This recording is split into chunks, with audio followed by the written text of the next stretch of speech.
La Voz de América presenta.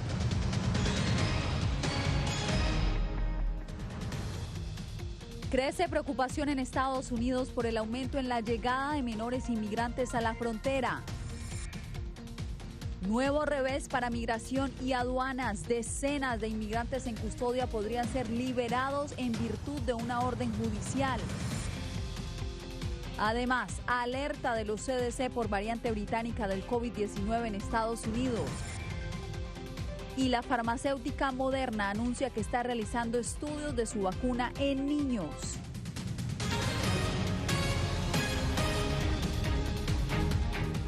¿Qué tal? Bienvenidos a esta emisión del Mundo al Día. Soy Yasmín López. Rodeada de críticas se encuentra la Casa Blanca por la creciente llegada de inmigrantes a la frontera con México. Opositores al presidente Biden tildan la situación como una crisis, pero el gobierno evita usar este título para referirse a la situación. Jorge Agobián está con nosotros. Jorge, ¿qué tal? ¿Cuál es el mensaje que está enviando en este momento la administración del presidente Joe Biden? Yasmín, por un lado, el secretario del Departamento de Seguridad Nacional decía que es una situación difícil la que está ocurriendo en la frontera entre Estados Unidos y México, pero decía que están trabajando. Alertaba que llevará tiempo lograr cambios en la frontera sur de Estados Unidos. Pero por el otro, la Casa Blanca tiene la presión de algunos legisladores republicanos, incluso que han citado y hablado directamente al presidente Joe Biden, diciéndole que viaje a la frontera para conocer de primera mano lo que está ocurriendo, sobre todo en los centros de detención de menores no acompañados que han llegado a la frontera, algunos de ellos bajo custodia de la patrulla fronteriza y otros del Departamento de Salud. Biden dijo hoy a reporteros en un viaje a Pensilvania que no tiene planeado por ahora visitar la frontera. Por ahora, la polémica está servida entre si existe una crisis en la frontera o no, y de eso trata el siguiente reporte. Estados Unidos enfrenta, según palabras del secretario de Seguridad Nacional, una situación difícil en su frontera sur. Por difícil que sea la situación fronteriza ahora, la estamos abordando. Hemos actuado y hemos avanzado. No nos hacemos ilusiones sobre lo difícil que es y sabemos que llevará tiempo. Lo haremos. Mayorkas reconoció que la administración Biden está en camino de enfrentar una situación en la que la llegada de inmigrantes a la frontera alcance los números más altos desde hace 20 años. Pero destacó la política actual. Estamos expulsando a la mayoría de los adultos y familias. No estamos expulsando a niños no acompañados. Estamos asegurando nuestra frontera, ejecutando la Autoridad de Salud Pública de los Centros para el Control y la Prevención de Enfermedades, CDC, para salvaguardar al público estadounidense y a los propios migrantes y proteger a los niños. Tenemos más trabajo por hacer. La Casa Blanca está rodeada por las críticas de legisladores, entre ellos el líder de la minoría republicana en la Cámara de Representantes, que visitó un área fronteriza este lunes. Somos una tierra de inmigrantes, podemos seguir siéndolo, pero lo que está sucediendo en este momento va más allá de una crisis. Es una angustia humana que un presidente de Estados Unidos le ignore, no la reconozca ni haga algo para detenerla y salvar vidas. La salud de esta nación, la seguridad de los estadounidenses y nuestra frontera es el trabajo del presidente. La llegada de menores de 18 años a la frontera con México se ha incrementado, lo que ha generado, en palabras de la portavoz de la Casa Blanca, un desafío y un gran problema, que aún no califica como una crisis, pero que achaca a las políticas de la administración Trump. Solo en el mes de febrero, más de 9,000 menores no acompañados, y esto significa menores de 18 años, llegaron a la frontera sur o tuvieron encuentro con la patrulla fronteriza. Sobre todo esto, la Casa Blanca y la administración Biden ha reabierto centros para tratar a estos inmigrantes, así como también planea convertir centros de convenciones en refugios. Yasmín. Seguiremos informando sobre este tema, Jorge. Muchas gracias. Entre tanto, una reciente investigación del Centro de Pensamiento Pew dice que la pandemia es uno de los principales factores que está generando el repunte de detenciones de migrantes en la frontera. Diva Lizette Cash conversó con una de las expertas de esta institución y le preguntamos cuáles podrían ser las causas de este incremento, Diva. Yasmín, según el informe, son varios los factores a los que se debe el incremento en el número de personas cruzando la frontera, como también sus características. Llama también la atención que son los adultos provenientes de México quienes están impulsando este aumento, y además, aunque los niños hacen parte de este panorama, no afecta el incremento en el número de familias que están migrando hacia Estados Unidos. Aquí están los detalles. Según un reciente análisis del Centro de Pensamiento Pew Research, en febrero de este año, la Oficina de Aduana y Protección Fronteriza de Estados Unidos detuvo casi 100,000 migrantes en la frontera, una cifra que sigue repuntando y que solo se ha visto a mediados del 2019, cuando el número llegó a alrededor de las 132,000 detenciones. Sobre el tema, contrastando la crítica hacia las políticas proinmigrantes de la administración Biden, la experta explica que hay otros factores, además del crimen organizado y la pobreza, que están impulsando la migración irregular. La situación económica debido a la pandemia, que ha pegado bastante fuerte al sur de la frontera, además de en Estados Unidos.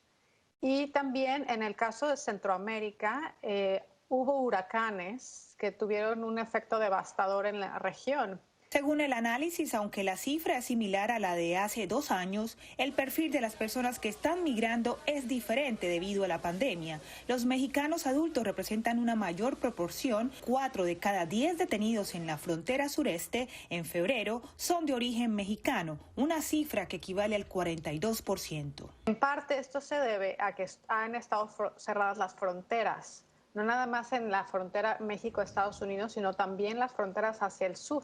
Según el estudio, además del perfil del adulto que incrementa las cifras, está el de los niños no acompañados. Para febrero de 2021, el número escaló de 5,694 a 9,297, lo que representa un incremento del 63%.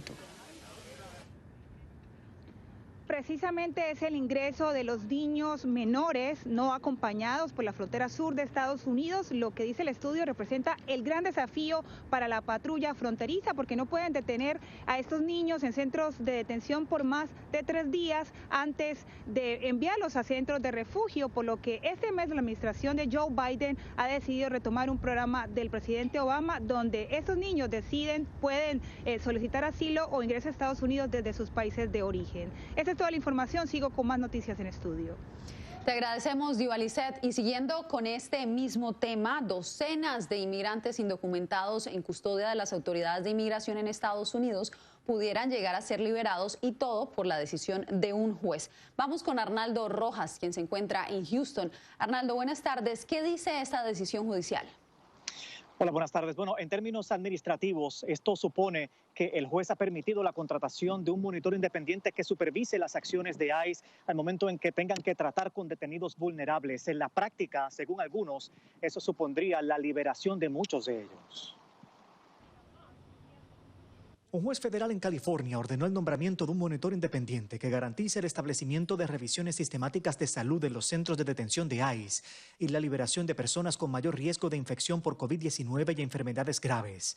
Varias organizaciones de derechos civiles demandaron el año pasado al Servicio de Inmigración y Control Fronteriza, exigiendo la liberación de aquellos inmigrantes que no representen riesgo a la comunidad y cuya salud está en peligro. Había muchas historias, incluso historias de gente que ha muerto en centros de detención, y vimos que realmente es necesario alguien que no sea parte del gobierno, que no sea parte de ICE, que tiene que ir a supervisar las condiciones. En abril del año pasado, la misma corte ordenó a ICE establecer un protocolo para identificar a aquellos detenidos cuya salud está en peligro y que pueden esperar en libertad la culminación de sus pleitos migratorios. Los demandantes no están complacidos con el trabajo realizado y el juez tampoco. La Corte está particularmente preocupada por las aparentes fallas sistemáticas para identificar a los miembros de la subclase, las demoras e inconsistencias en las redeterminaciones de custodia y el monitoreo inadecuado del cumplimiento de las políticas relevantes, sostuvo el juez Jesús Bernal en su orden más reciente. ICE declinó hacer cualquier comentario al respecto por tratarse de un caso en litigio. De acuerdo con las organizaciones demandantes, cerca de 1,000 detenidos han sido liberados hasta ahora en virtud de la decisión inicial, pero faltan muchos más, dicen. Ahora las partes tratan de ponerse de acuerdo en quién debe ser la persona que ocupe ese puesto de monitor independiente, un nombramiento que se supone se haga oficial en 2 o 3 semanas. Yasmin. Un tema que sin duda seguirá dando de qué hablar, Arnaldo. Muchísimas gracias por tu reporte.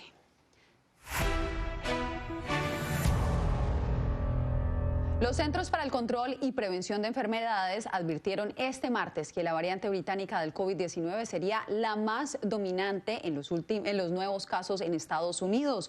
Nos conectamos con José Pernalete en Miami. José, y el panorama podría complicarse en este momento cuando se registra un nuevo récord de viajeros en el país. ¿Qué dicen los expertos? El predominio de esta variante es la proyección que mayor preocupa a los expertos de los Centros para el Control y Prevención de Enfermedades, tomando en cuenta e incluso los análisis del estudio de la Escuela de Medicina Tropical de Londres, que indican que la variante identificada en Reino Unido puede ser hasta 61% más letal que el linaje precisado en Wuhan, originario del coronavirus. Veamos el reporte. Con la liberación de algunas restricciones en jurisdicciones estatales de Estados Unidos, comienza a registrarse también una movilización en localidades turísticas que coincide con el inicio de las vacaciones de primavera. La Administración de Seguridad en el Transporte, TSA por sus siglas en inglés, contabilizó 5.200.000 viajeros en diversos aeropuertos de la nación durante una secuencia de 4 días, el número más alto en cualquier otro periodo durante la pandemia. El viernes pasado vimos más viajeros pasar por nuestros aeropuertos, por encima de 1.300.000. Esta es la mayor cantidad de viajeros que hemos tenido en un solo día desde el pasado mes de marzo, antes de que la OMS declarara la pandemia mundial. Hemos visto imágenes de personas disfrutando de las festividades, de las vacaciones de primavera sin tapaboca. Todo esto en el contexto de todavía 50.000 casos por día. Por otra parte, los expertos afirman que para finales de marzo o inicios de abril, la variante B117, mutación del coronavirus identificada por primera vez en Reino Unido, será el linaje predominante en Estados Unidos.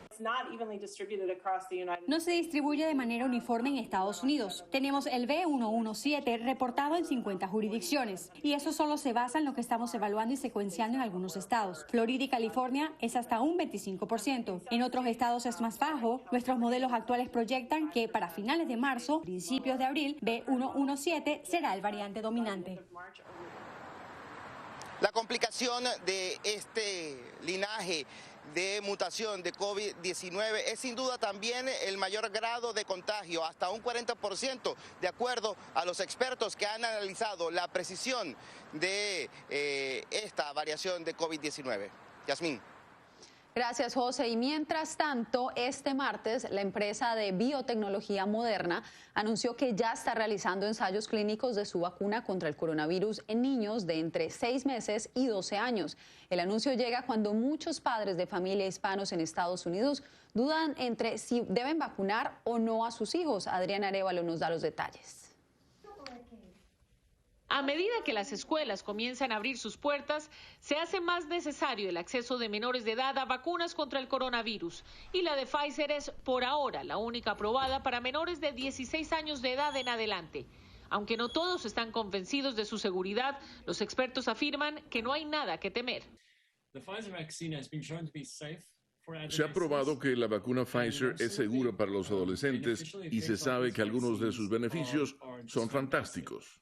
Esos efectos, afirma Bester, deben ser lo más importante a la hora de tomar la decisión de vacunarse o no, en lugar de creer erróneamente, dice, que los menores de edad no transmiten el virus si presentan síntomas leves o que no tienen riesgo de terminar en una sala de emergencias.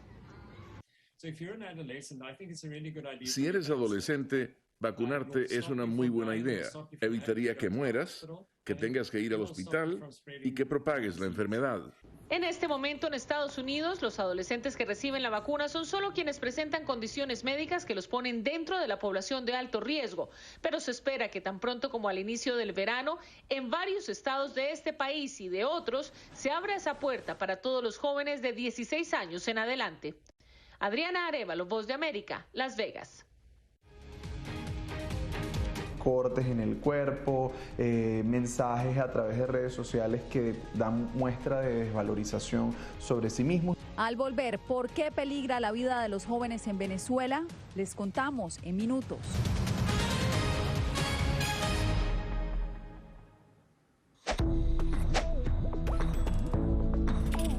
La organización Organización Mundial de la Salud asegura que las mascarillas son esenciales para eliminar la transmisión del nuevo coronavirus y salvar vidas. Por ello recomienda su uso cuando se está en lugares concurridos, donde no se pueda mantener el distanciamiento social y en lugares con poca ventilación. Cuando se habla de mascarillas para protegerse del COVID-19, se refieren generalmente a la mascarilla quirúrgica, el respirador N95 o las de tela. Las mascarillas quirúrgicas planas, rectangulares y desechables protegen al portador de gotas de partículas grandes del virus e impiden que los enfermos la esparzan cuando tosen o estornudan. Los expertos advierten que solo deben ser usadas una vez. El respirador N95, de forma oval y más ajustado a la cara, tiene una válvula de exhalación que ayuda con la humedad y el calor cuando respiramos. Además de filtrar partículas grandes, puede impedir que pase el 95% de las partículas pequeñas de virus y bacterias. Ante la escasez, muchos han recurrido a hacer sus propias mascarillas y, en efecto, los expertos confirman que estas mascarillas caseras pueden ser efectivas.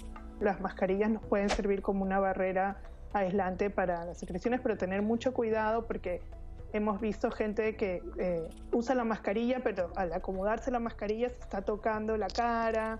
Y eso es justamente lo que queremos evitar, es que la gente se esté tocando la cara en estos momentos, porque cuando uno está en lugares públicos puedes estar pasando la mano por una superficie que ha sido tocada por otras personas y que puede estar contaminada y luego sin querer te puedes llevar la mano a la cara. Para más información visita nuestra página web y síguenos a través de las redes sociales bajo @Voz de América.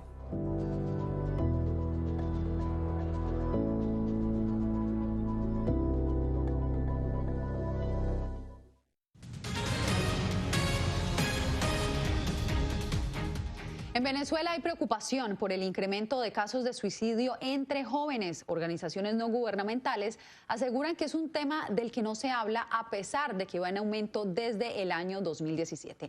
Nuestra corresponsal Adriana Núñez Rabascal nos da los detalles.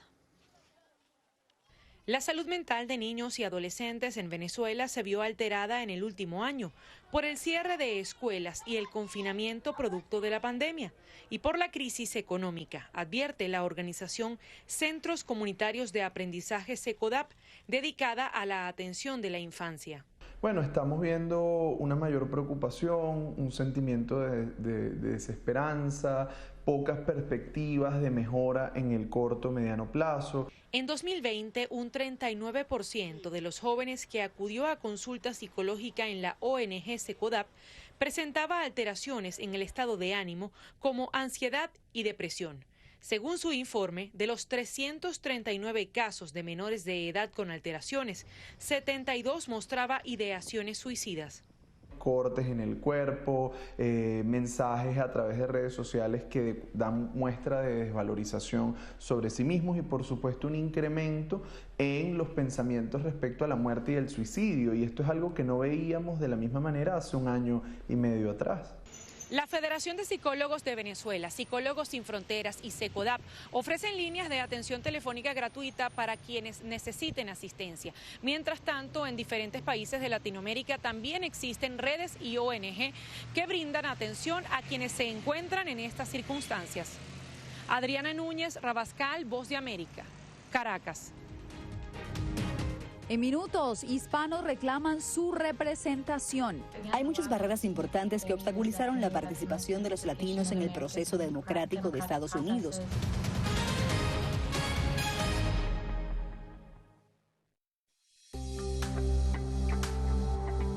Además de asegurarse de tener un amplio suministro de alimentos en casa, a la gente también le preocupa el poder infectarse del COVID-19 a través de estos productos. La buena noticia es que los Centros para el Control y la Prevención de Enfermedades aseguran que los alimentos no son una vía de transmisión del virus. Expertos en seguridad alimentaria aseguran que es poco probable, ya que el virus no se multiplica en los alimentos, pero sí es posible que el virus pueda acabar en los productos si alguien infectado tose o estornuda sobre ellos o si tiene el virus en sus manos y los toca.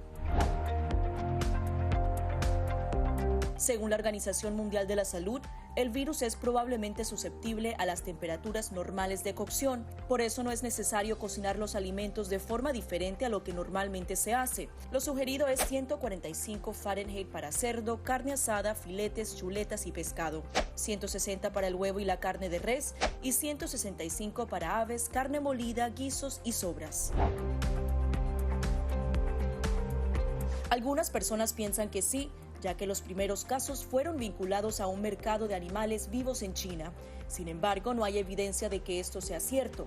Según un artículo en la Revista Internacional de Higiene y Salud Ambiental, los principales síntomas han sido fiebre y aquellos relacionados con las vías respiratorias.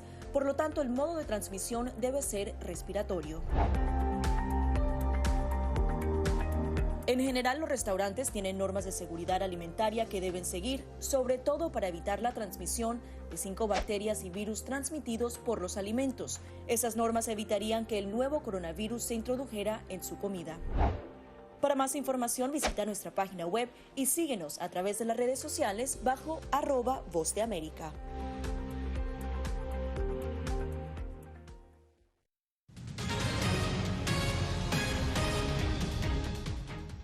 La baja representación de los hispanos en los espacios políticos en Estados Unidos está generando inquietud en esta comunidad, que actualmente conforma 1/5 del total de toda la población del país. Saludamos a nuestra reportera Laura Sepúlveda, quien conversó sobre este tema con la Fundación Acceso Hispano. Laura, ¿qué es lo más preocupante de esta situación según ellos?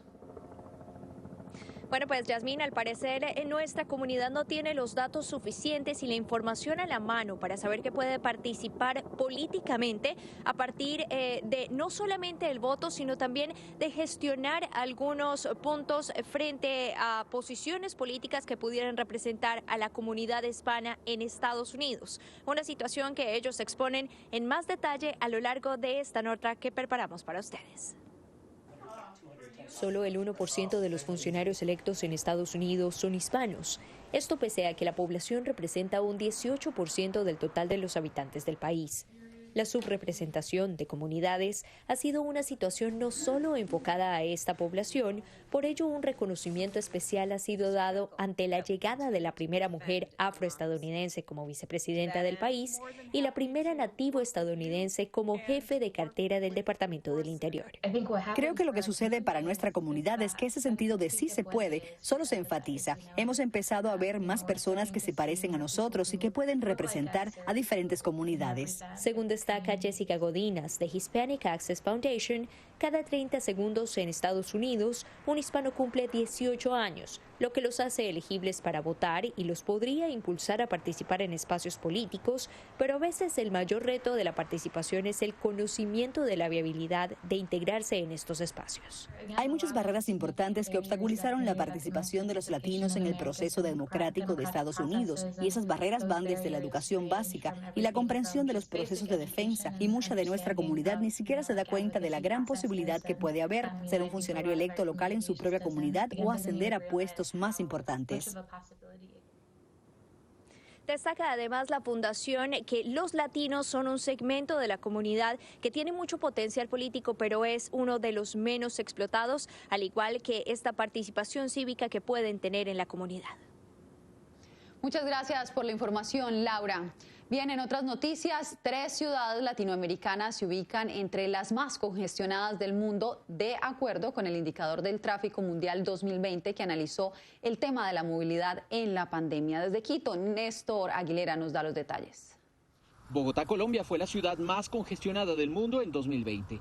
Así consta en un estudio realizado por la empresa estadounidense INRIX, que analizó más de 1.000 ciudades en 50 países en medio de la pandemia del coronavirus. Pese a los avances respecto a 2019 debido a la reducción de movilizaciones, existen ciudades como Nueva York, donde se perdieron 100 horas por persona en 2020. Para José Stalin Rojas, profesor que dirige un observatorio sobre movilidad en la Universidad Nacional de Colombia, se trata de un tema preocupante ya que afecta la calidad de vida de las personas. El hecho de madrugar antes o llegar muy tarde por el tráfico, eso es una forma de impacto en la calidad de vida.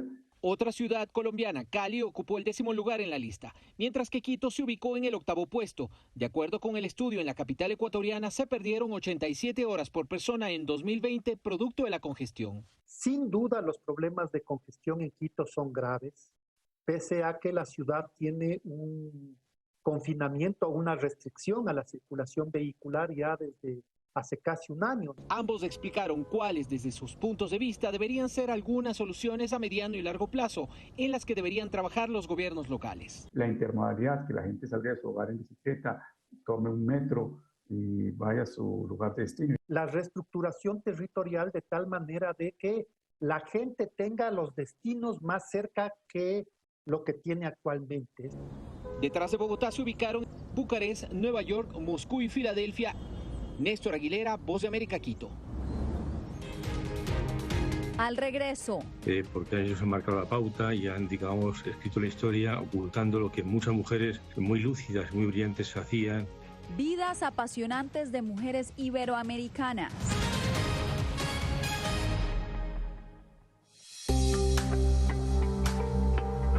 En medio de la pandemia del COVID-19, muchos quieren saber cómo darle una mano a su sistema inmune.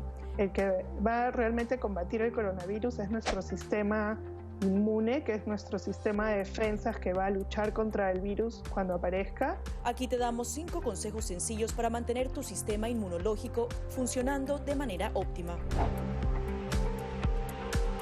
Consume una dieta rica en frutas y verduras que incluya alimentos con un alto contenido de vitaminas A, B, C, D y E, así como los minerales hierro, zinc y selenio. Una alimentación saludable reduce el riesgo de adquirir enfermedades crónicas, también reduce la probabilidad de depresión y ansiedad.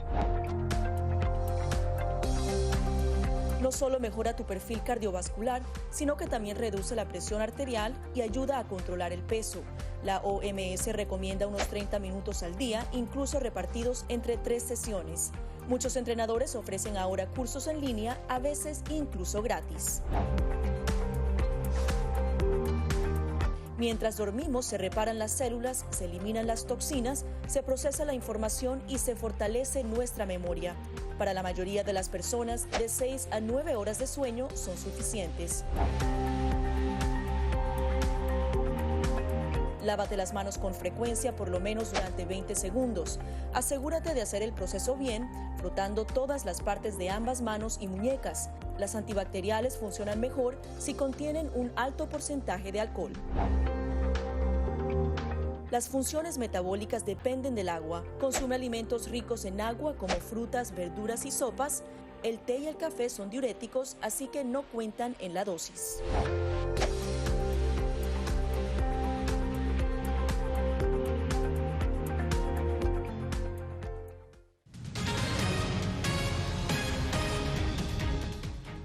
Trazaron rumbos y llegaron a muchos destinos. Así ha sido el papel de la mujer en la historia. Sin embargo, la mayoría no conoce la marca que han dejado y justamente de ese legado nos habla un autor que destaca sus vidas. Alonso Castillo conversó con este creador.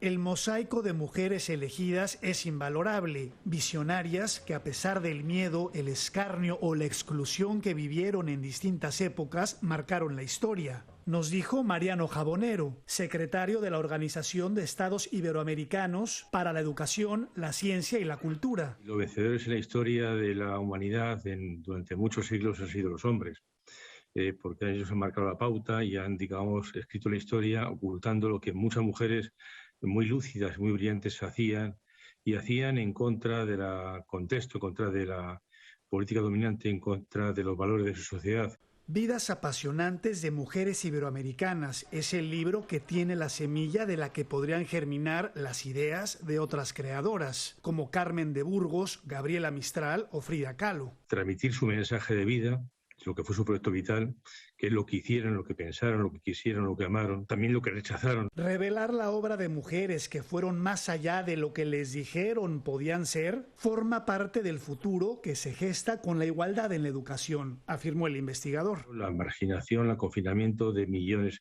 180 millones de niños y de niñas.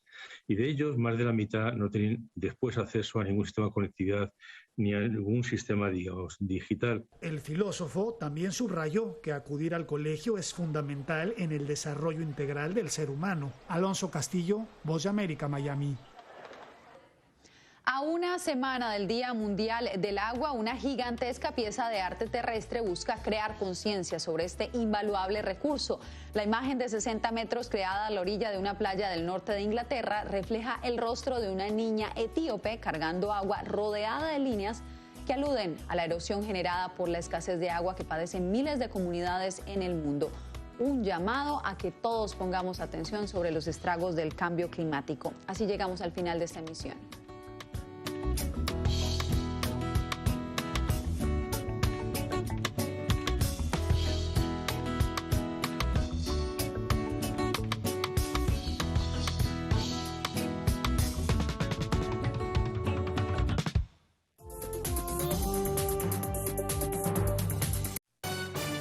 La Voix de l'Amérique